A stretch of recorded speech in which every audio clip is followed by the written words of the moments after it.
बजेटमध्ये एक आरोप केला की 75,000 कोटीपेक्षा जास्त निधी असलेले खाते नारायण राणेंकडे होते. त्यांनी काय दिवे लावले?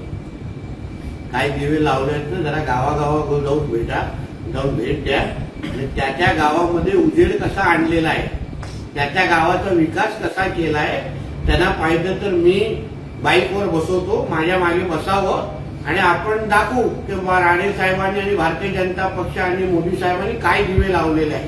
कारण त्या दिव्यांच्या जोरावर ते 2014 आणि 19ला निवडून आलेले आहेत. म्हणून भारतीय जनता पक्षाचे अगर दिवे नसते तर विनायकराव दिसले पण नसते, एक लक्षात ठेवा. केंद्रीय मंत्री असूनही नारायण राणे यांची उमेदवारी जाहीर झाली नाही. ही नारायण राणेंची राजकीय अधोगती आहे असं वैभव नाईक म्हणतात. ठीक आहे, की लक्षात घ्या.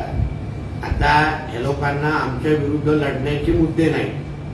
यांनी कधीतरी मोदी सरकारने गेली 10 वर्ष काय केलं त्यांच्या विरोधातले मुद्दे काढावेत ना. आम्हाला ही निवडणूक ही भारतीय जनता पक्ष विरुद्ध उभाटा आहे. ही कोणाची वैयक्तिक निवडणूक नाहीये.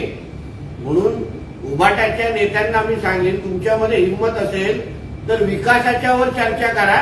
आम्ही कधीही तुमच्यावर चर्चा करायला तयार आहोत. आम्ही कुठल्याही परिस्थितीमध्ये ही राणे विरुद्ध उभाटा करायला देणार नाही. ही बीजेपी विरुद्ध उभाटा अशीच निवडणूक राहील. तुम्ही कितीही प्रयत्न केलात, किती आडवे तिडवे प्रश्न किंवा असे वैयक्तिक स्टेटमेंट दिले तरी आम्ही त्याला प्रतिसाद देणार नाही.